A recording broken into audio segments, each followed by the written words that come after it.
Christiana woke up that Saturday with a kind of lightness she hadn't felt in months. The sun peeped through the curtains of their modest but tastefully arranged duplex, washing the bedroom in a soft golden glow. She stretched on the neatly laid bed, inhaling the faint scent of fabric softener from the freshly changed sheets. For once, her mind wasn't running through pending office tasks, clients' deadlines, or the never-ending spreadsheets that usually crowded her thoughts.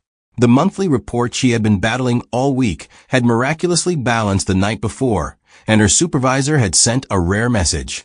"Excellent work, Christy. Take the weekend off and rest." It felt like a gentle kiss from heaven.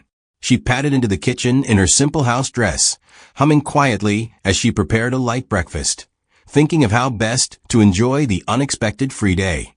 As she stirred her tea and absent-mindedly scrolled through her phone, a photo of Robert popped up in her gallery, a candid shot she took during one of his work retreat weekends at the service department in town. He was sitting on the balcony, laptop open, a mug in his hand, looking serious and handsome. She smiled automatically, her heart softening.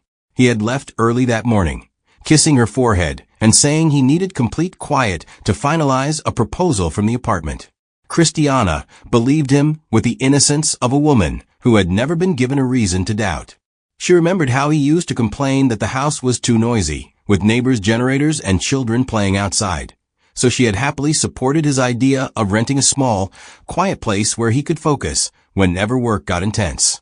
In her mind, his success was their success, and any sacrifice she made was for both of them. An idea floated into her heart gently and settled there. Why not surprise him? It had been a while since they did something spontaneous, something playful. Marriage had slowly become a structured routine of work, food, quick conversations, and sleep. Maybe showing up with his favorite snacks and a warm hug would remind them both that they were not just partners in responsibility, but lovers too. Her lips curved into a soft smile as she rinsed her cup, already picturing his warm, startled grin when he opened the door and saw her standing there.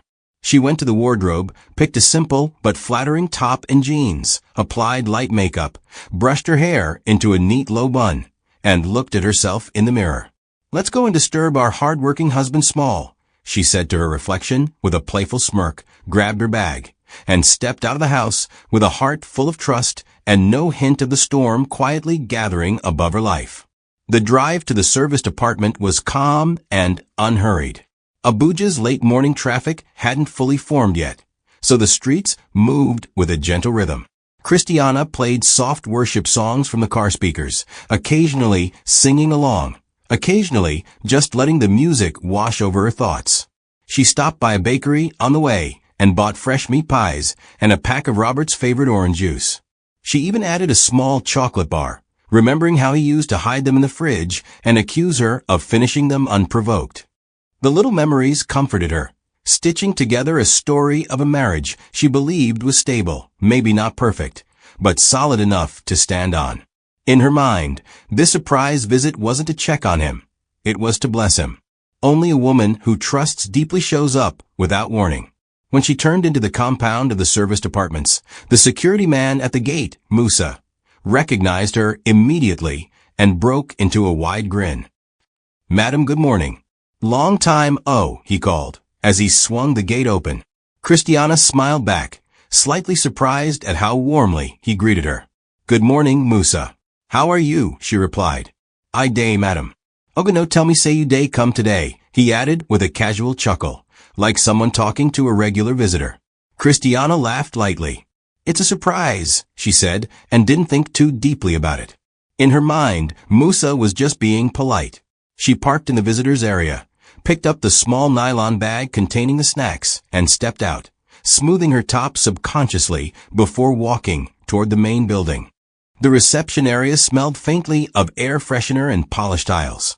A cool breeze from the air conditioner brushed against her skin, contrasting with the heat outside. She greeted the receptionist with a small nod and walked confidently to the elevator, pressing the button for the 3rd floor. As the elevator doors closed, her reflection stared back at her from the metallic surface. Calm eyes, hopeful smile, the gentle pride of a woman who believes she is loved. She adjusted her bun for the third time, suddenly shy about appearing too eager, then laughed at herself. "Christy, relax," she murmured. The elevator chimed softly and opened on the 3rd floor. She stepped out, her footsteps echoing lightly as she walked down the corridor toward apartment 3B, her heart already rehearsing how she would say, "Surprise," when the door opened. Inside apartment 3B, there was nothing calm or holy about the atmosphere. Clothes were scattered across the floor, a half-eaten breakfast sat on the small dining table, and soft music played from a Bluetooth speaker.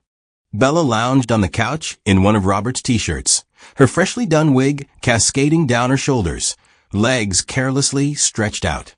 Robert was halfway between the kitchen and the living room, holding a glass of juice when the first knock sounded at the door. It wasn't the sharp, confident knock of a delivery person. It was soft, familiar, almost intimate. His heart dropped into his stomach instantly. He glanced at Bella, his face draining of color. The glass in his hand trembled slightly. Another knock followed, accompanied by a gentle, unmistakable voice. "Robert? It's me."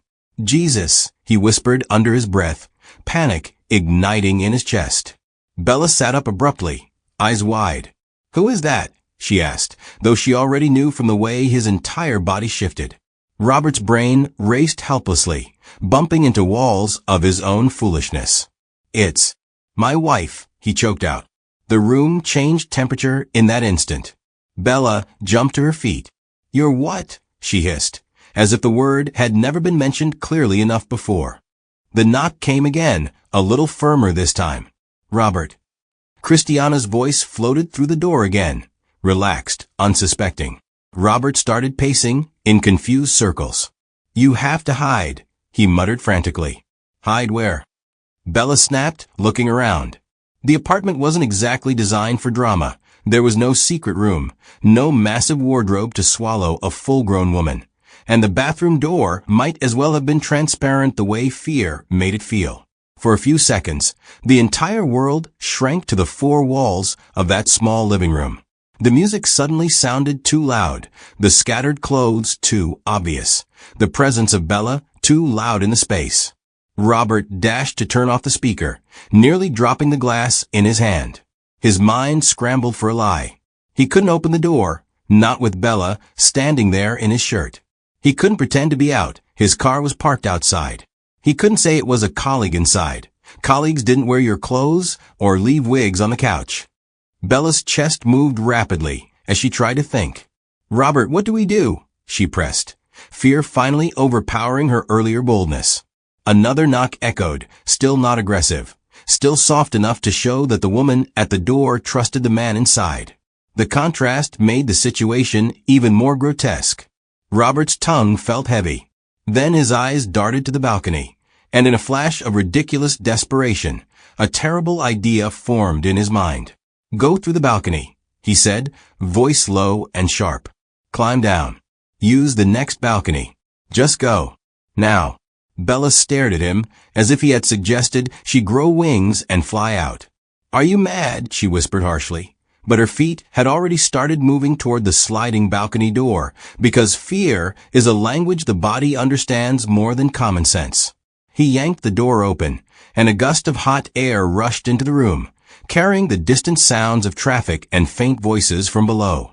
The 3rd floor height suddenly looked more like the edge of a cliff than a simple residential level.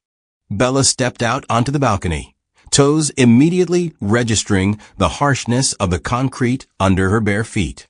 Her long wig brushed against her face as the wind toyed with it. She glanced down and felt her stomach churn. The 2nd floor balcony wasn't impossibly far, but it wasn't close enough to feel safe either. Panic made it look twice as distant. "Robert, I can't do this," she gasped, turning to him. His eyes were wild, his breathing shallow.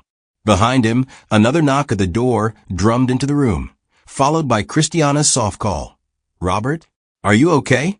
I saw your car downstairs."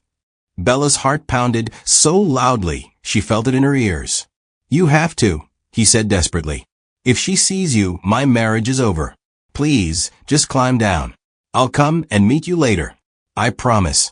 The word "my marriage" stung her pride, but survival drowned out offended ego.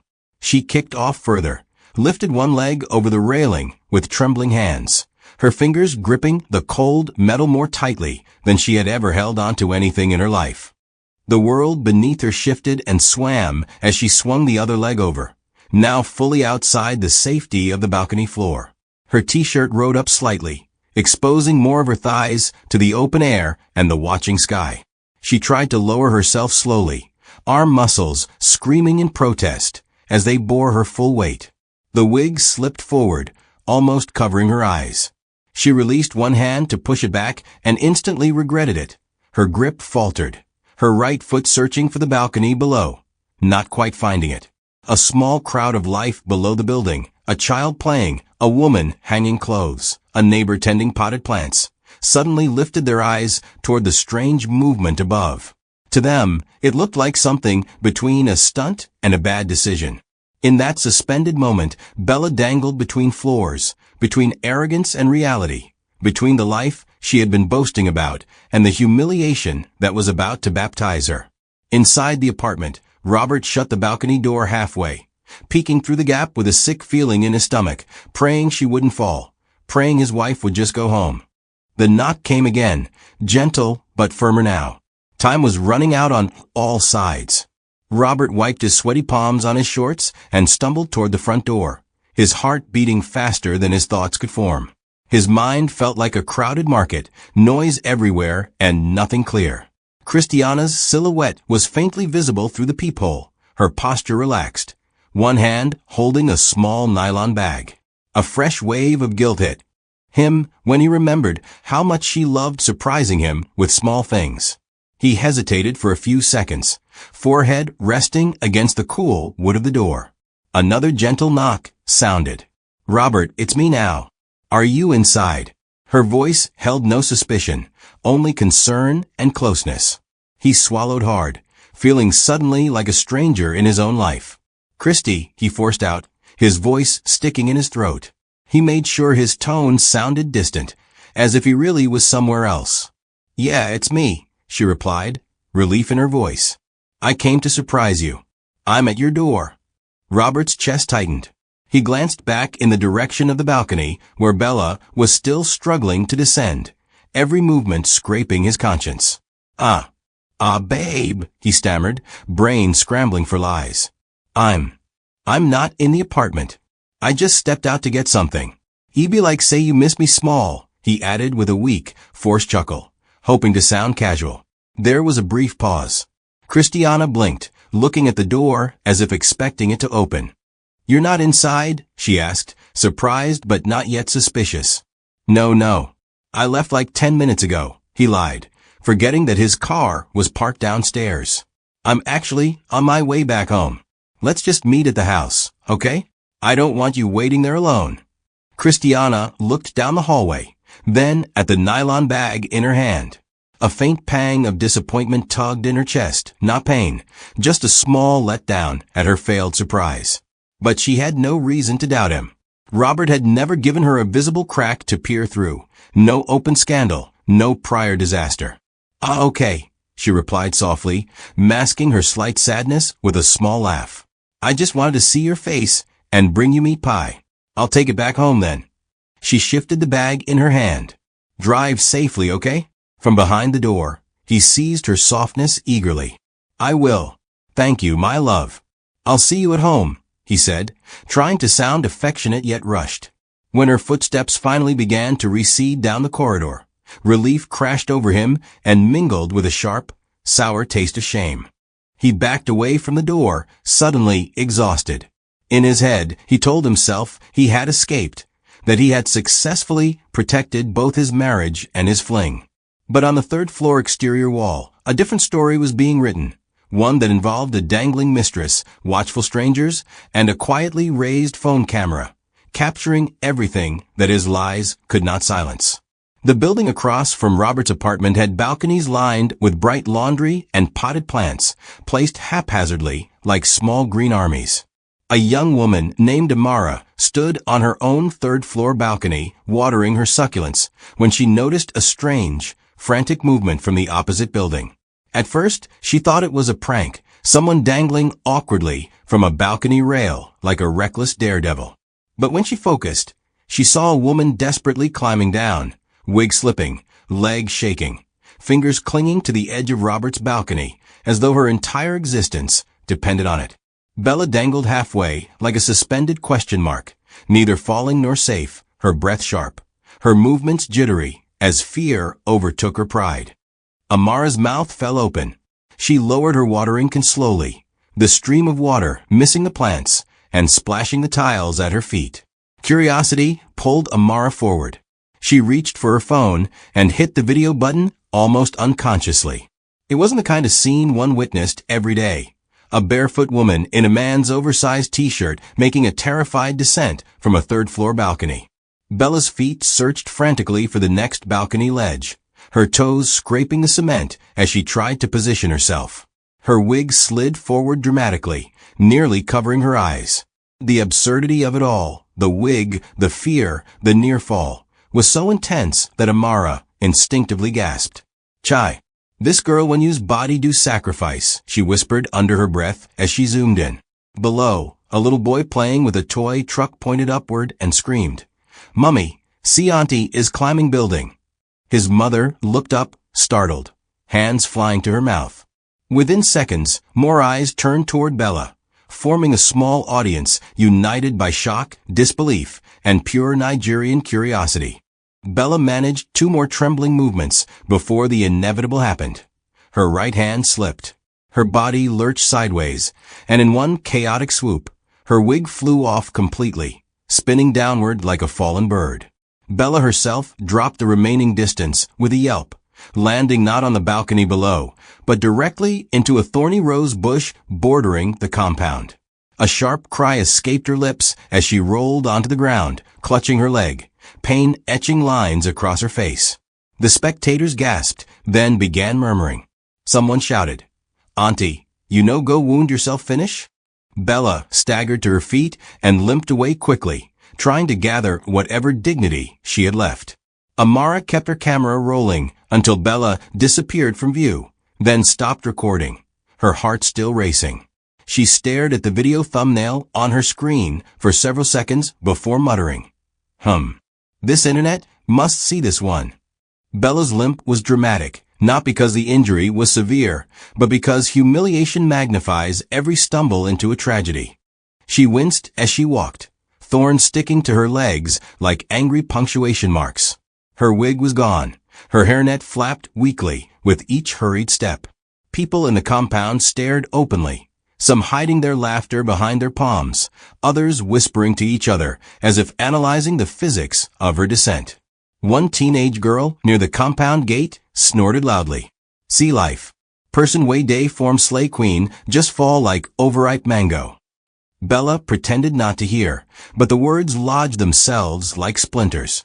She spotted her abandoned wig lying near the bush like a casualty of war, but pride prevented her from picking it up. She simply limped faster, head bowed, cheeks burning. Her only goal now was to disappear, vanish into shadows before someone recognized her or took another photo. Inside Robert's apartment, he paced like a trapped animal, rubbing his forehead and whispering fragments of sentences that led nowhere. His heart beat unevenly, threatening to betray him. Bella's fall had shaken him, but Christiana's unexpected arrival had broken something deeper, the illusion of his control. He checked the balcony nervously, wondering if Bella managed to escape without drawing further attention, unaware of the recording capturing every second of her disgrace. His phone buzzed repeatedly with notifications from work and friends, but he ignored everything, focusing only on how to erase the evidence of Bella's presence. He gathered her scattered belongings, shoved the half-eaten breakfast into the trash, and scrubbed the counter with shaky hands. His entire body buzzed with fear, not fear of losing Bella, but fear of losing the wife who had never once raised her voice at him. Meanwhile, Amara watched the recorded video again in her living room, her eyebrows raised in amazement. It was even more dramatic on playback, Bella dangling helplessly, her wig flying off dramatically mid-descent, the neighbors' shocked reactions, the audible thud as she hit the bush. Amara laughed in disbelief. "Aha! Nollywood no even day produce this cane scene again. She uploaded the video with a caption that came to her effortlessly. Side chick jumps from 3rd floor after wife shows up, see walla. Within minutes, a few likes appeared. Then comments. Then shares. Amara didn't realize she had just pulled the pin from a grenade that would explode far beyond her compound. She had no idea that the quiet, trusting wife, Christiana, would soon watch this video and have her life rewritten by a stranger's phone camera. Christiana had just finished arranging the snacks she brought for Robert back into the fridge when her phone buzzed with a message from her cousin, Tenny. It came with no explanation, only a link and 3 shocked emojis. Christiana wiped her hands on a kitchen towel and clicked the video casually, expecting maybe a prank or a meme. But as the screen brightened and the first second of the recording played, her blood stilled inside her veins. The unmistakable balcony, the unmistakable exterior paint, the unmistakable slippers outside the door, and then the unmistakable voice shouting faintly inside the apartment. Her husband's voice. Her throat tightened painfully. She leaned closer, eyes narrowing as Bella's dangling legs appeared on the screen. The world shifted violently. She pressed rewind, watched again, and again. Each time, her breath grew shallower, her heart heavier, her vision blurrier. The video didn't lie. Bella didn't descend from just any balcony. She descended from Robert's balcony. Her body trembled as she replayed the clip frame by frame, noting every damning detail. The open sliding door she had once stepped through lovingly. The rug she bought last year peeking from inside. The sound of Robert saying something urgently behind Bella. Christiana covered her mouth with both hands, feeling a grief so sharp she thought it would split her chest open. Tears formed but did not fall. They remained suspended, too astonished to escape. Betrayal is always painful, but betrayal discovered through a stranger's camera, public, humiliating, undeniable, is a cruelty of its own category. She sank onto the nearest chair, shoulders trembling, yet no sob escaped her. Silence engulfed her like a heavy blanket. She didn't feel anger yet. Anger requires energy. This felt like numbness, cold, deep, swallowing numbness. Her phone vibrated again. Tenny was calling. Christiana ignored it. Instead, she stood slowly, like someone waking from a dream. She wiped her face, inhaled deeply, and stared toward the door. Something shifted inside her, a calmness so absolute it felt frightening. She wasn't going to pack her bags quietly. She wasn't going to slip out of the marriage unnoticed. No, she needed answers. She needed the truth spoken to her face. She needed the man she trusted to look her in the eye while she showed him exactly how she had discovered the pieces of the life he shattered. She picked up her car key, placed her phone in her handbag, and whispered with trembling strength, "He will explain this nonsense today." The storm had finally found its center, Christiana. By the time Robert arrived home that evening, exhausted from hours of panic cleaning and rehearsing excuses, the last thing he expected was to find Christiana sitting calmly on the living room sofa. She wasn't crying. She wasn't shouting. She wasn't shaking. Her stillness was terrifyingly controlled. The meat pies she brought earlier sat untouched on the dining table, next to her handbag, which was placed neatly as if marking territory. She folded her hands gently on her lap, her posture regal. Too regal for someone who had simply spent her day at home. When Robert stepped through the door and their eyes met, his breath caught in his throat. Christiana's gaze was steady, cold, and quiet, like deep water hiding a storm beneath. He tried a nervous smile. "Baby, you didn't tell me you were coming early," he said weakly, attempting normalcy. She didn't blink. Instead, she slowly reached for her phone, tapped the screen once, and held it up. The video began to play, the video he hadn't yet seen, the video capturing Bella's descent, Amara's commentary, the laughter, the chaos. Bella's wig flew. Bella fell. Christiana's finger hovered over the pause button as she looked at her husband. "Is this your apartment?" she asked calmly. Robert froze. His lips parted, but nothing came out. His throat tightened. Sweat broke out across his forehead. He looked like a man cornered by fate itself. Christiana pressed play again. The door behind Bella was visible. The same door she had knocked on lovingly hours ago. The same slippers she recognized. Evidence sharp enough to slice through bone. I said, "Is this your apartment?" she repeated, her tone still soft, but laced with steel. Robert's knees weakened. He dropped his briefcase. He moved toward her instinctively, maybe to kneel, maybe to beg, but she raised her hand sharply, stopping him mid-step. "Before you kneel," she said, her voice trembling slightly, "you will answer me. Who is that woman climbing down your balcony?" His mouth opened, closed, open again. He stuttered through incoherent fragments. "Christy. Baby. Let me explain. It's not what you think." Christiana let out a short, breathless laugh, one that carried both anguish and disbelief. "Not what I think," she echoed. "Robert, your side chick fell from your balcony like a ripe fruit. And you're telling me it's not what I think." Her voice finally cracked, the first sign of the storm breaking. Fog filled his head. His lies crumbled before they even formed. The confrontation had begun, and it would not end in silence. The calm mask that Christiana had worn began to fracture, revealing the raw, searing hurt underneath. She stood abruptly, chair screeching backward across the floor. The sudden sound made Robert flinch. "Do you know what kills me the most?" she asked, her voice rising for the first time. "I came to surprise you today. I stood at your door, and you lied through it. You told me you weren't inside. Meanwhile, your little gymnast was climbing down your balcony like a thief in training." She threw her hands in the air in disbelief. "Robert, I brought you food." Her voice broke, emotion surging violently through her words. She pressed her palm to her chest as if trying to steady her heartbeat. "I trusted you. I had no reason to suspect you." Robert began crying, fat tears rolling down his cheeks. He sank to his knees, reaching for her hands. "Christy, please. I messed up. I didn't mean for this to happen. Please let me explain." She jerked her hands away, as though his touch burned. "Explain what? That you let a stranger record your foolishness? That the whole world is laughing at me behind my back? That I married a man who hides his mistress on balconies?" Her laughter this time was hollow, acidic. She walked around the room, unable to stand still, her emotions ricocheting through the space. She paced like a wounded lioness.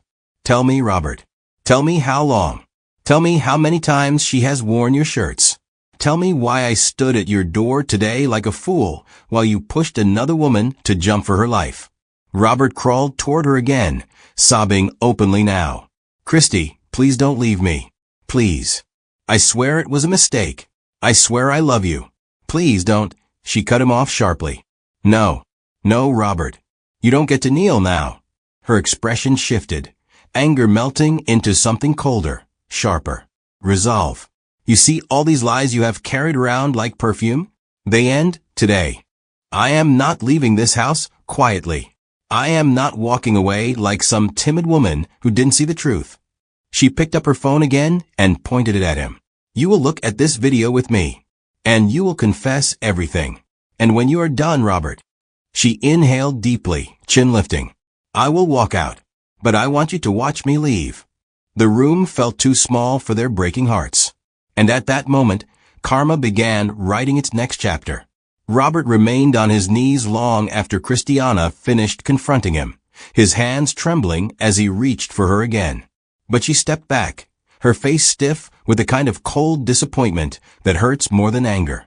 The truth had already spilled out, names, timelines, excuses that only deepened the shame between them. Christiana listened without interrupting, her expression unreadable. When he finished talking, she stared at him for a long, silent moment, and something final settled in her eyes. She picked up her handbag slowly, her movements calm, almost ceremonial. Robert panicked instantly. "Christy, please. You can't go. Don't leave me. I'm begging you." He crawled after her, grabbing her ankle, clinging to her like a drowning man. She shook him off, her voice low but firm. "I warned you. I wanted you to watch me leave." She walked toward the door while he pleaded behind her, his wailing echoing through the house. She didn't slam the door, she didn't shout. She closed it softly, and the sound broke him more than a scream ever could. For the first time, he understood the weight of consequences. Christiana walked to her car with steady steps, drove away, and did not look back. Behind her, Robert collapsed on the floor, sobbing until his chest hurt. That night felt endless for him.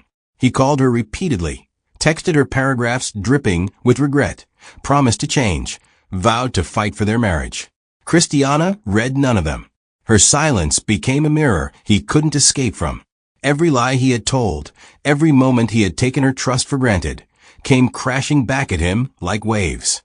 And somewhere in the city, a video of Bella's fall continued spreading online, quietly gathering attention, comments, and mockery that would soon swallow him whole.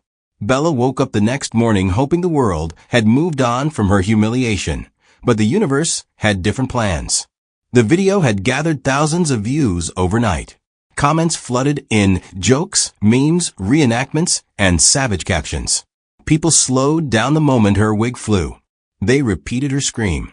They debated why she climbed like that. Bella's name wasn't mentioned, but anyone who knew her recognized her instantly. She couldn't step outside without fear of someone taking a picture or snickering behind her back. Pride, her strongest weapon, abandoned her completely. Robert's calls went unanswered. Bella refused to even text him. She blamed him for everything, the fall, the shame, the embarrassment. She paced her apartment like a trapped animal, replaying the moment she hit the rose bushes. Every time she closed her eyes, she felt the thorns digging into her skin again. Social media pages began tagging the video as the 3rd-Floor comedy. Bella felt her reputation slipping through her fingers. She deleted her photos, locked her accounts, and blocked anyone who dared joke about her. Meanwhile, more people began identifying Robert's apartment from the background of the video. A few recognized his voice, shouting. Rumors started spreading in WhatsApp groups around Abuja. Before long, people connected the dots. The fallout that Bella feared was beginning, and Robert's was coming right behind hers. By afternoon, Robert's phone was buzzing nonstop, not with Christiana's return, but with messages from coworkers, old schoolmates, and even church members. Someone had slowed down the video and added subtitles, "When your side chick falls from heaven, but lands in trouble." Another edited it with dramatic music. Another superimposed his face on a superhero poster titled 3rd-Floor Uncle. Robert felt sick. He couldn't leave the house without feeling watched.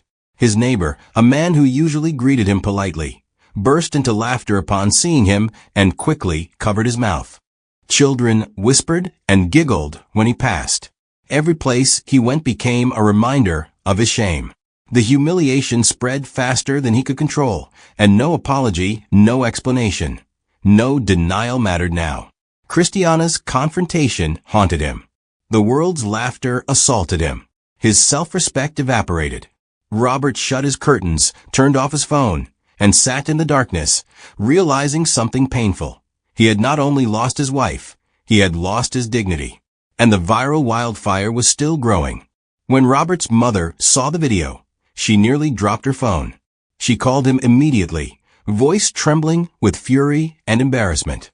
"Robert, is this how you disgrace me at my age? On top what? On top woman." She didn't allow him to speak. "Your uncles have all sent me the video. Your aunties. Even my prayer group. Robert, I cannot go to church like this." Her voice cracked into sobs, and the sound made Robert feel like a child who had failed the entire village. Word spread to extended relatives, cousins, family friends. The scandal became a topic in family WhatsApp groups. Screenshots were forwarded faster than Robert could beg people to stop. His father didn't call at all, which was even worse. Silence from a disappointed man can cripple the soul more than shouting ever could. Family members avoided visiting his home, fearing embarrassment by association. Robert felt cornered from every angle, socially, emotionally, and generationally. The weight of lineage shame settled on his shoulders, and there was no one left to blame, no escape. Hatch, no balcony to climb through. He had brought disgrace to himself, to his marriage, and now to his family name. Bella and Robert had one last screaming match over the phone. "Do you know how many people have sent me that stupid video?" she shrieked. Do you know my cousins recognize me? My former boss saw it. Robert, you have finished me. Robert tried to defend himself, but she cut him off. I'm done. I can't be with a man who cannot even cheat with sense. The line stung deeply, more than he expected. Bella wasn't apologizing, wasn't remorseful. She was simply angry she had become the joke. Before the day ended, Bella blocked him everywhere. She changed apartments. She changed her phone number. She sent one final message through a mutual friend. Tell him, I'm not dating a man the whole country is laughing at. And just like that, the woman he risked his marriage for, lost everything for, vanished. Robert sat alone in his silent apartment, surrounded by memories of betrayal, echoes of laughter from the internet, and the bitter realization that both women in his life were gone. Christiana had left with her dignity. Bella had left with her selfishness. Robert was left with nothing but consequences. Robert spent days drifting through life like a shadow of himself. Food lost its taste. Sleep abandoned him. His phone remained off not because he wanted peace, but because every notification felt like another blow to his dignity. Every time he replayed Christiana's words, I wanted you to watch me leave, a fresh wave of regret washed over him. He couldn't escape the memory of her eyes, calm yet destroyed. He wanted to beg again, to kneel again, but every attempt to contact her led nowhere. She wasn't blocking him out of spite. She was protecting her peace. And that crushed him even more. He tried stepping outside to buy groceries one afternoon, hoping fresh air might clear his mind. But the moment he reached the gate of his estate, two teenage boys recognized him and whispered, "Now the man way his side chick fall from balcony be this."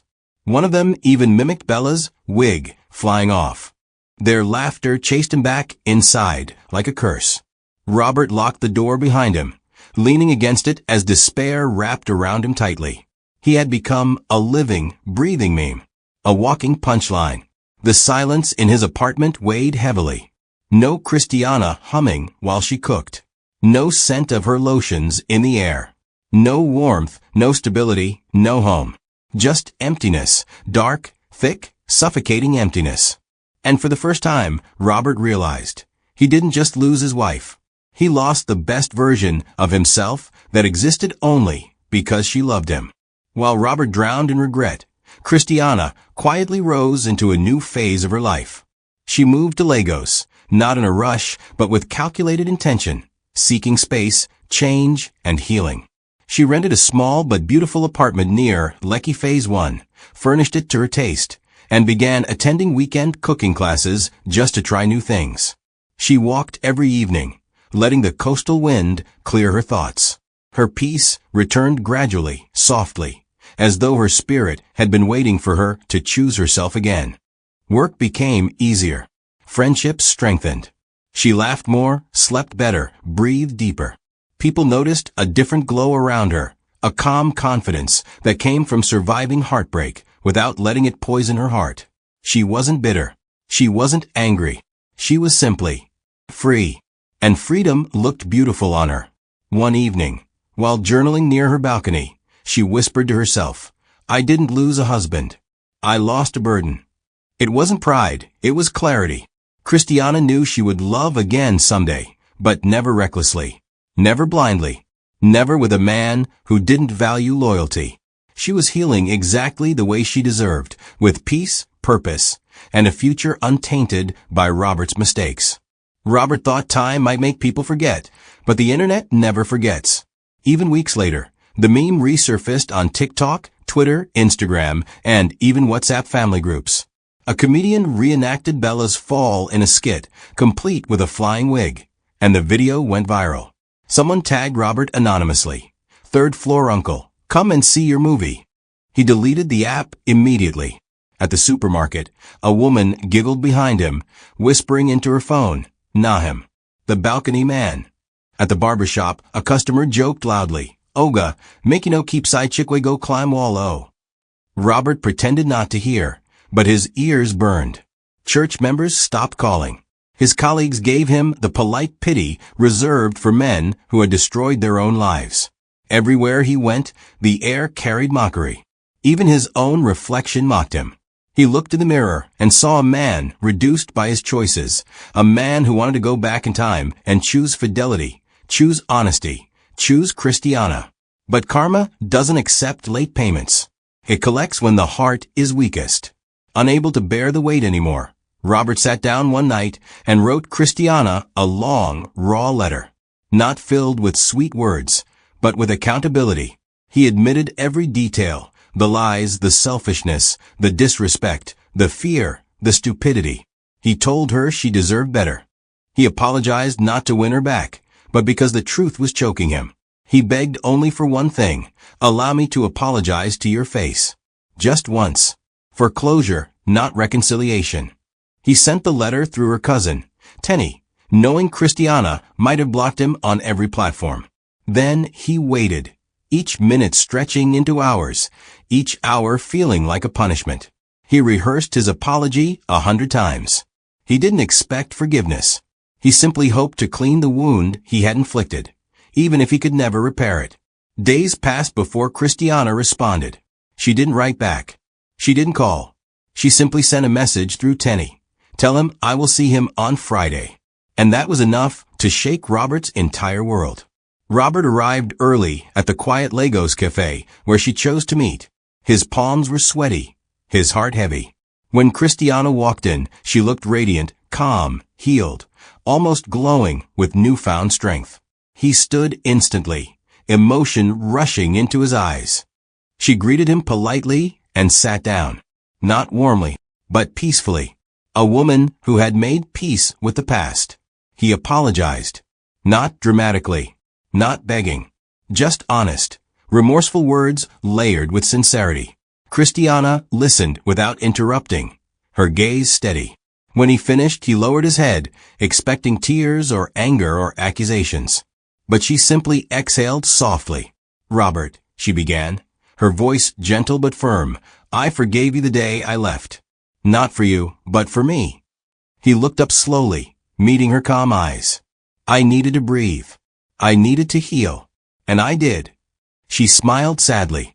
But forgiveness doesn't mean return. I'm healed, but I'm not coming back. Those words broke him in a way nothing else had. But they also set him free from hoping, from waiting, from illusions. Christiana stood, picked up her bag, and gave him one last nod. Not of bitterness, but of closure. Then she walked out into the sunlight, confident and whole. Robert remained seated, staring at the empty chair she left behind, knowing he had just watched the last good thing in his life walk away forever.